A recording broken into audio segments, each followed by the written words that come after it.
Hello everybody, Elijah here. Welcome you all to another Granblue Fantasy Relink video. And today we're going to be talking about the upcoming Lucilius fight, as well as the rewards and some last minute preparation for that as well. And when I say last minute, the boss fight is planned to release in like 12 hours as this video is released. So I have waited to the last minute to prepare for this. If you're excited for that, please remember to like, comment, and subscribe for more. So yes, let me know down in the comments, who do you plan to use for this boss fight? Now, in regards to the rewards that are going to be dropped from this Lucilius boss fight, we did get teased one of the things being some new sigils that will be coming out, and I hope this isn't the only thing, okay? I really hope that when that update comes out, there's going to be a surprise, a brand new set of weapons, just something else, because I don't really think this is enough. The reason why I feel this way is because, you know, adding more sigils isn't really that exciting when you think about how many sigil slots you actually have, right? When you are looking at your sigils, your current sigil setup, you are typically dealing with having 4 damage caps, and then you're gonna have your war elemental, ideally. You're also gonna have your character, sigil, right? And you're also gonna end up with like supplementary damages, your 3 supplementary damages.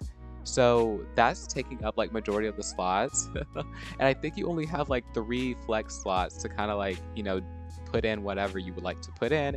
And those were most likely going to be taken up from things like having like improved dodge, uplift, your more defensive sigil based things, or maybe you have certain characters that need stun power or certain characters that need crit because they don't give themselves a crit buff or something, right? I don't really think there is enough room to add in more sigils. Obviously, I want them to continue to add in more sigils, but I feel like it would be a letdown if this is the only thing what we'll be working towards when it comes to this boss fight. Another thing, do we really need more damage?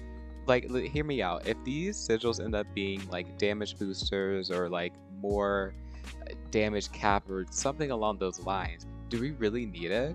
Because all the content in this current game is very doable with none of the stuff that they have already. So like when it comes to supplementary damages, I know a lot of people are very, high and mighty on trying to farm it and get as many supplementary +5 pluses and all that kind of stuff.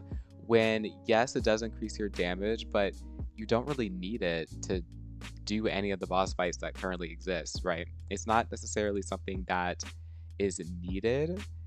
All of the current content is very much easy, in my personal opinion.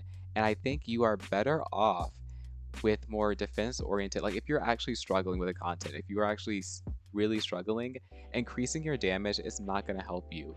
If you are struggling with the content, the current content in this game, that is more so you're going to need like defensive sigils and things like that. So it could be a more defensive oriented sigil that we end up getting in this. I know one thing that I would love to see as a sigil, if it is one of the sigils, is a sigil that reflects damage. So like damage taken, just reflected back.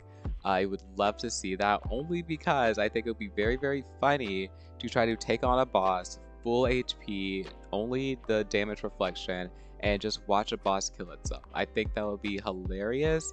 I would love it if they implemented something like that. That's gonna be like the one sigil I would love to see, because it would like introduce kind of like a different kind of mechanic or gameplay, and people can probably have fun challenges with that. I just want it to be something that, encourages gameplay versus, it's kind of lackluster and not really needed. Now, I also want to add that we are supposed to be getting a balance adjustments. We don't really know what the balance adjustments are. We don't really know what changes are going to be made, if it's going to be more so towards the different bosses and the current content that we're dealing with, or maybe drop rates as well. It could also be certain characters that are a little buggy and not really functioning that well. I know Lancelot kind of has some issues, I'm pretty sure. Her whole playstyle isn't necessarily the playstyle that I don't think they aim for her to be, so they might do some reworking on her damage numbers and fixing her whole like jump mechanic where she essentially can fill up her SBA gauge extremely fast. So those are some changes that could potentially happen. We'll just have to see what ends up happening on, I guess, 1 a.m. Thursday. I think that is when, if you enter like an EST time, 1 a.m. Thursday is the time in which the update is supposed to come out. But yes, overall, I am excited. I am hoping that there are some surprises, some things that they didn't reveal to us yet, and that we're going to see it when it is out. Again, really would love if there was some maybe cosmetic, drops, higher drop rates on like silver centriums. That would be amazing. But yeah, those are just some of my thoughts about this boss fight that are coming out. My pre-release thoughts. Maybe I'll make another video on how I feel about it after the fact.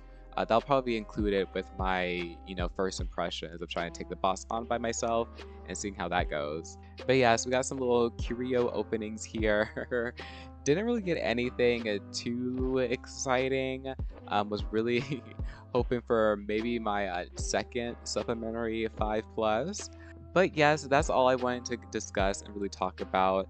My little precursor to this next upcoming raid that will release in a couple of hours. Boy, oh boy, I'm excited. I'm also kind of nervous if it isn't as exciting as I want it to be, but we'll just have to see. Anyway, that's gonna conclude this video. If you did enjoy, please remember to like, comment, and subscribe. Again, let me know what character you plan to use for your first run of this. I plan to use either Siegfried or Fairy. I think I'm gonna go with one of those two just because, Fairy, if she doesn't get any crazy changes, her stun power is insane, and again, her SBA gauge our SBA gauge a bug or whatever, that's a little, I'm still gonna abuse it if that is the case, if she is if that doesn't get changed. And then Siegfried having debuff immunity, I mean, it's always a nice thing to have, especially when you don't know what to expect with this boss. It could have some crazy debuffs that we just won't know how to deal with yet. So yeah, let's conclude this video, and I will see you all in the next one. Peace out.